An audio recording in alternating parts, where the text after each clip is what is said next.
new DJU interview. You're under-whooping, J-Main. This is like a serious under-whooping scenario because I've been clicking on the links. He's just chilling. He's turning into like every like stoned ass fucking rapper doing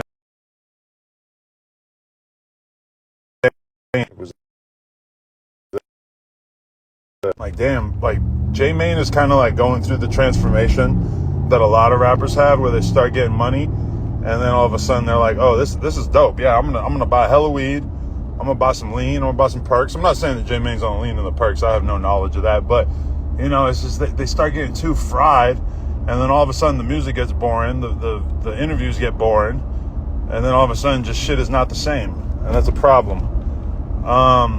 So that's my advice to J-Main based on the last couple of clips that I clicked on. We got to whoop more. You got to over whoop, because keep in mind, this is a guy who was like fake tattooing OTF on his face. He was, you know, fake pretending to be a doctor. He was just doing the most at one point. And now it feels like he thinks that he gets to like just do an interview and not really whoop, and that people are going to still be impressed. I don't think that's really how this works. You Ain't Hard Foo said that he wants to come through and smoke a blunt. Buddy, I'm doing 3 interviews today. I don't got no time to smoke a blunt. I don't even smoke blunts, so clearly you don't know me too well if you think that idea makes sense. People always hit me with that. Like, let me just come through and chill. I'm like, I'm not chilling. I'm stressed out all day. I'm pulling my fucking hair out. You see this hairline? I'm pulling my hair out all day. I'm trying to make some content. I got no time to chill. And if I do have any time to chill, I'm probably going to be like eating my meal prep and perhaps smoking weed. That kind of slows me down. You know, I got a few big ones today. People are telling me, oh man, look at my man John T in there. My man Lil John showing up in the chat. Okay, see, now I'm at a red light so I can read the chat. Oh shit.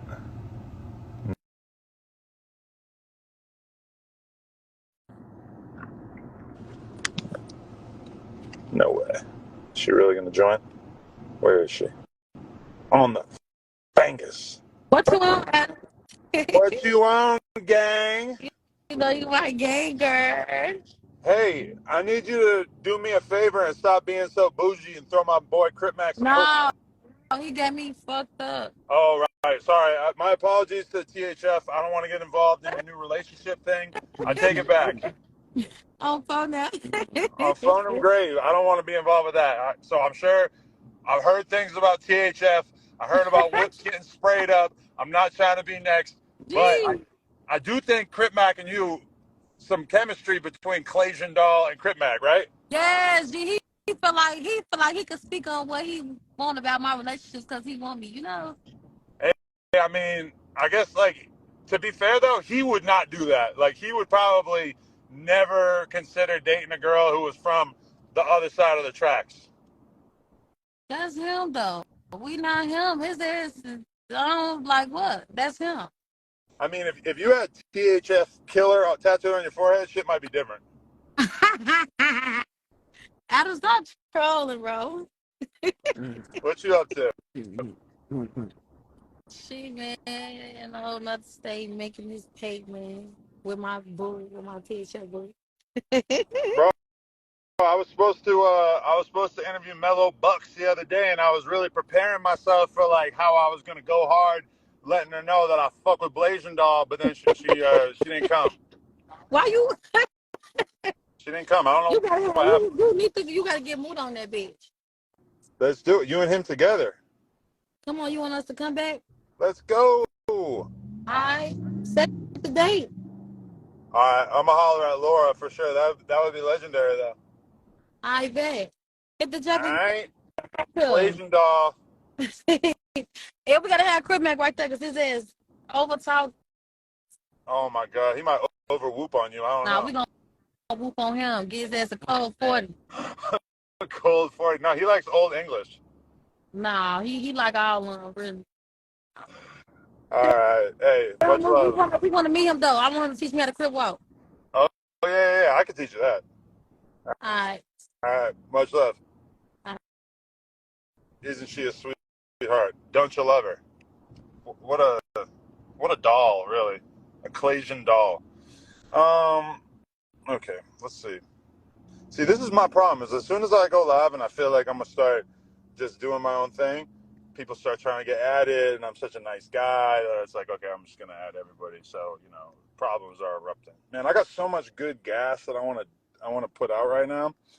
I want to put out the new Whack 100 episodes so bad. He was talking crazy. We got in a huge argument in the middle of the fucking podcast, and I'm dying to find out what people think about it because I want to see what their perspective is on it. And then past that, I'm dying to put out the Snoopy Badass episode, even though I could kind of imagine some people that I fuck with being offended or not being fans of some of the way that conversation went. It's tricky being the 22ster these days. Nobody gets along. Everybody hates each other. Everybody got problems. Oh, look. This is a list of invites, not a list of requests. See, this shit is very confusing me.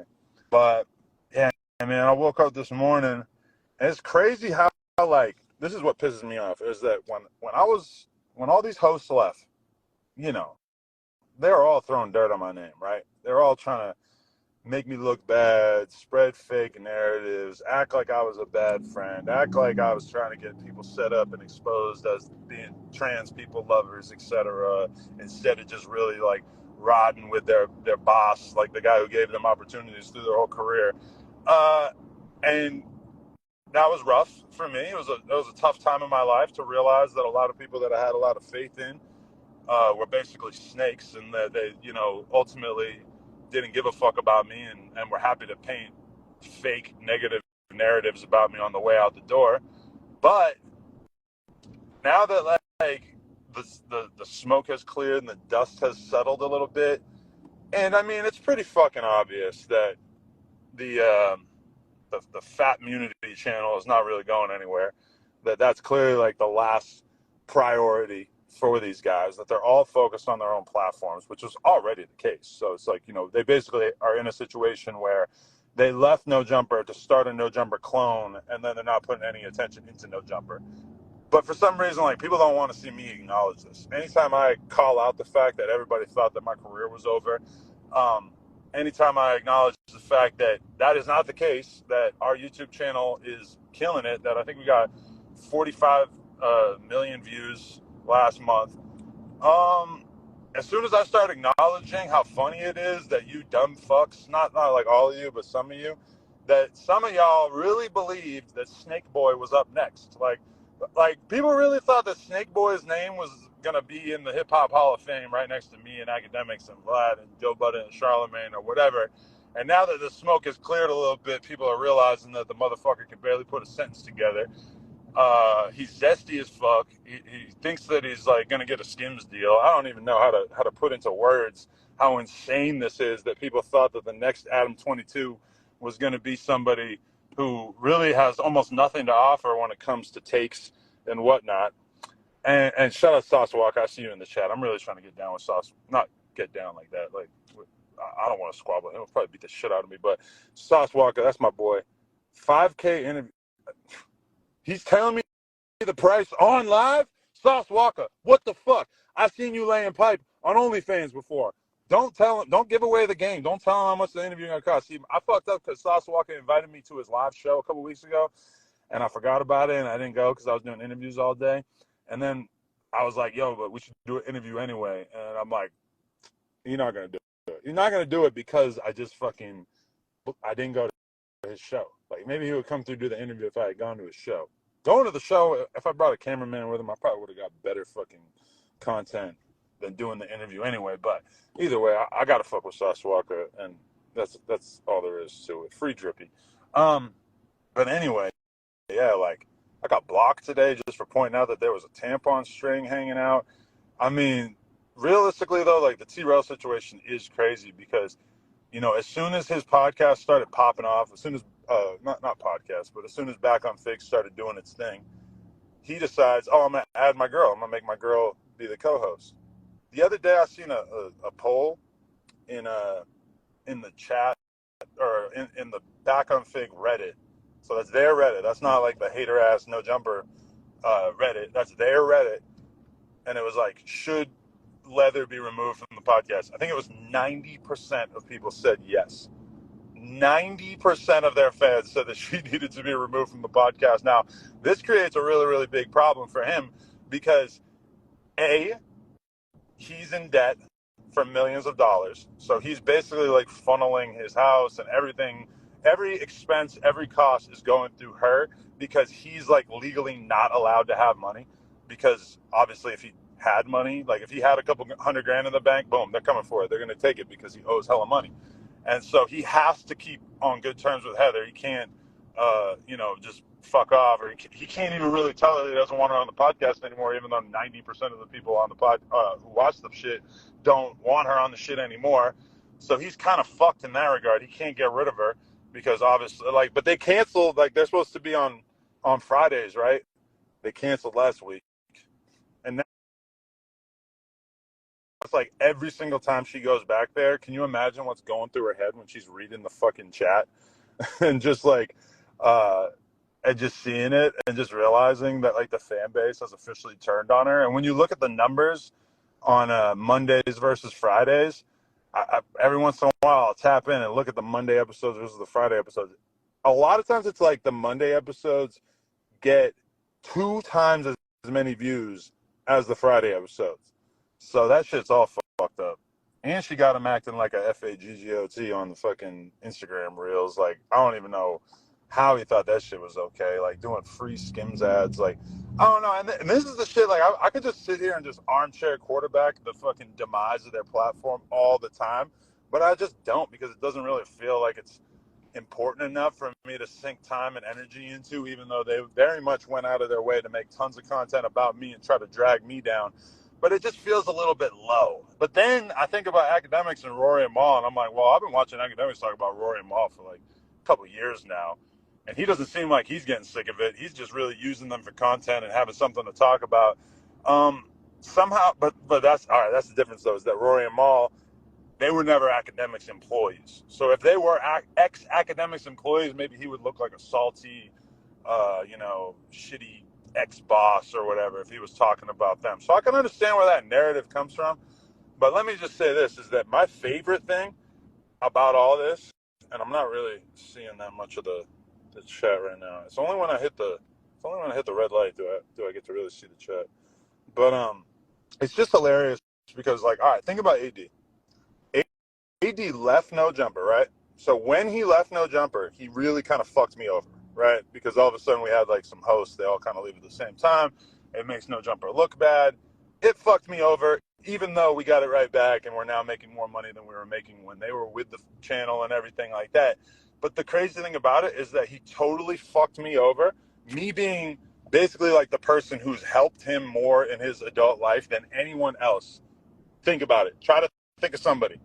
Everybody else, what'd they do? They didn't put money in your pocket. They just fucking brought you on stage and had you be their hype man, or like brought you to their shows and let you stand on stage next to them or whatever. I put real money in AD's pocket, and then he fucked me over.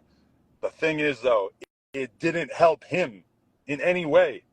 Like, he did not benefit from leaving No Jumper in any way. He's making way less money now on his own than he was when he was at No Jumper, and there is absolutely no reason, no sign that that's going to change in the future. So he left No Jumper to start something that is already basically dead in the form of the Fat Immunity Girls channel. And I mean, like, just think about that. He fucked me over, but didn't help himself in the process. That is exactly how you do not backdoor somebody. If you backdoor somebody, you're supposed to profit from it as a result, whether through money or clout or a business or connection, whatever. So many things wrong with that when you really think about it. And then you also have to look at T-Rail. He really got fucked in the process because he got dragged along with it. Like, T-Rail was really starting to seem like he might turn into something, but then AD and Pun convinced him to leave No Jumper, and it's been pretty fucking quiet, and now they've kind of like moved past. Before it was just them kicking it. Now it's always a guest. Every episode damn near has a guest. They can't really just kick it and just talk anymore because they don't really have like the communicative ability to like really be that. Like, you know, you look at the Joe Budden podcast, like they're very good at just having conversations about whatever every week, right? These dudes are not talented enough to necessarily do that. So they got to bring in guests now, and they got to try to like do the interviews as part of the stream, whatever.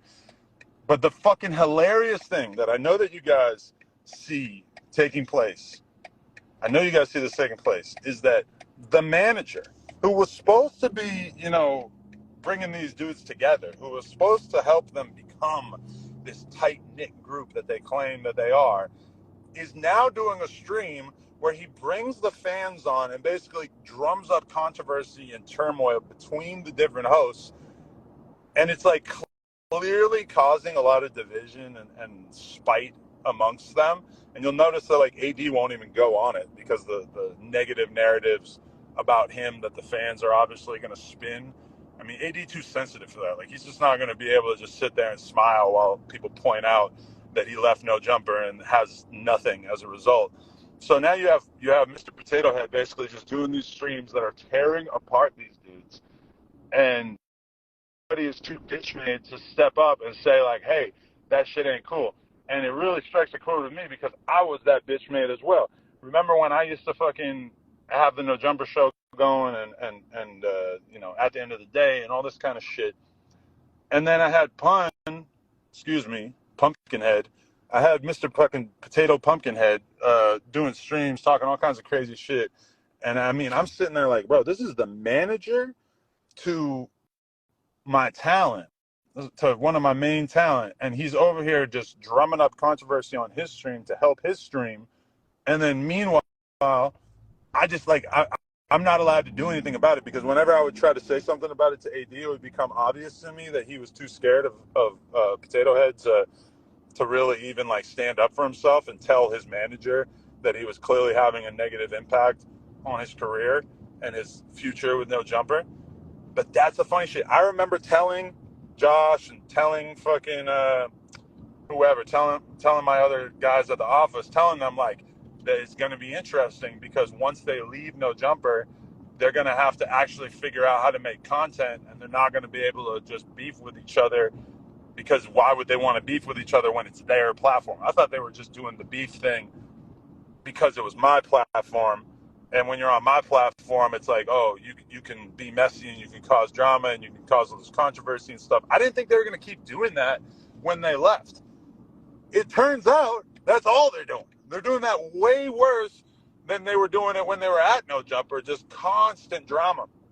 And it's funny as fuck, too, because you got the Apollo who are just like, making it so much worse and just like every negative narrative you could possibly think about with Zerel and everybody, they're just hyping it up for their own content, which to me is like the funniest fucking thing in the world because they can't do anything about it because half of those dudes with the Macwops and the Keems, I mean, those dudes are better on camera than, I mean, all right, those two dudes, Keem and what's his name, Magwop, both better on camera than Smack or Duno or AD. So you guys picked the wrong starting lineup. Let's start there. I mean, Smack got nothing to offer. He came back. He was gone for months with no foot. He came back, did nothing. Like there's no boost in views. He hasn't even shown up since then. I mean, that's crazy. It's supposed to be a boost when you come back if you're gone for a few months, right? Didn't happen. And then you got like, I mean, AD is clearly peaked. Like, could anyone fathom a future in which AD is doing better or has more of a fan base or like has the people more interested in him than right now or than in the past? I mean, it's obviously not happening. Like, obviously, as soon as he left No Jumper, it just began a steep downhill crawl to nothingness. Meanwhile, the No Jumper store, we ran Sorella off the block. They can't even sell tube tops no more because we out there now.